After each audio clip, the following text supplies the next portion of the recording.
Powers ఉన్నప్పుడు add చేయాలంటే powers first సమానం చేయాలి. ఇక్కడ చూస్తున్నాం. అదేవిధంగా నెక్స్ట్ సాధారణ సంఖ్యలంలోని ఖచ్చితత్వం చూస్తున్నాం. అక్కడ ఖచ్చితత్వము వాస్తవంగా లేవు. ఏ అనేది బి అనేది ఖచ్చితత్వంగా లేవు మరియు వాస్తవంగా లేవు. సి అనేది ఖచ్చితత్వం వాస్తవంగా రెండు ఉన్నాయి. యాక్యురసీ ఖచ్చితత్వము అంటే 1.952 గ్రామ్స్కు 1.93 రెండు విలువల మధ్య తేడా చాలా తక్కువ ఉంది కావున ఖచ్చితత్వంగా ఉన్నాయండి. వాస్తవం 200 గ్రామ్స్కు మనకు వచ్చిన విలువలు ఏ విలువల దగ్గర ఉన్నాయో తెలిపేదే వాస్తవం. సున్నా కానివి అన్ని సార్థక అంకెలే. 285 సెంటీమీటర్ అంటే 3 సార్థక సంఖ్యలు ఉన్నాయి. 0.25 అంటే 2 సిగ్నిఫికెంట్ నెంబర్. 0.05 అంటే 1 సిగ్నిఫికెంట్ నెంబర్ ఉంది. 0.0052లో 2 సిగ్నిఫికెంట్ నెంబర్. సున్నా కాని అంకెలకు నడుమ ఉండే సున్నాలు సాధక సంఖ్యల్లోకి వస్తాయి. 2.005లో 4 సిగ్నిఫికెంట్ నెంబర్స్ ఉన్నాయి. అదే 0.200లో 3 సిగ్నిఫికెంట్, 100లో 1 సిగ్నిఫికెంట్,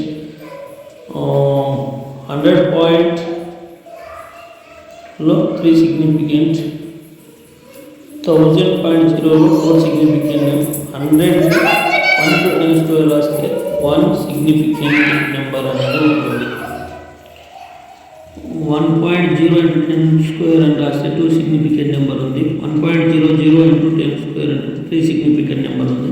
4.01 into 10 స్క్వేర్ అంటే 3 సిగ్నిఫికెంట్ నెంబర్ ఉంది. 8.256 into 10 క్యూబ్లో 4 సిగ్నిఫికెంట్ నెంబర్స్ ఉన్నాయి. సార్థకాంకెల కూడికలు తీసివేద్దాం వస్తే దశాంశ బిందువు తర్వాత అతి తక్కువ అంకెలు ఉన్న సంఖ్యను గుర్తించాలి. ఇక్కడ కూడితే 30.11 ఉంది. ఇక్కడ 31.12 వచ్చింది. దాన్ని 31.1గా తీసుకుంది. సార్థక సంఖ్యలు గుణించడం బాగా ఆలోచన. అతి తక్కువ సార్థక అంకెలు ఉన్న సంఖ్యను గుర్తించాలి. 2.5 1.25 3.125 వస్తుంది. దీనిలో 1 సార్థక సంఖ్య 2 ఉంది కాబట్టి 3.1 ఆన్సర్ అవుతుంది.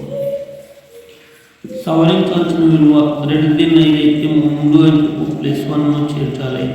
ఉదాహరణకు 1.386లో 6ని తీసేయాలంటే 5 కన్నా ఎక్కువ కాబట్టి 1 కలపాలంటే 8 సరిదిద్దాలి. అప్పుడు 1.39 అవుతుంది. చివరి <5 అయితే నో చేంజ్. 4.334 ఉంటే 4 తీసేసి 4.33 రాసి.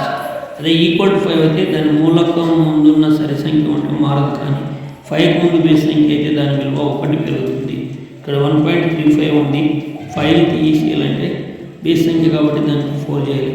అదే 6.25 ఉంది అనుకో 6.2గానే సవరిస్తాం. సో ఇది సిగ్నిఫికెంట్ నెంబర్స్ సవరించాలి. Rounding values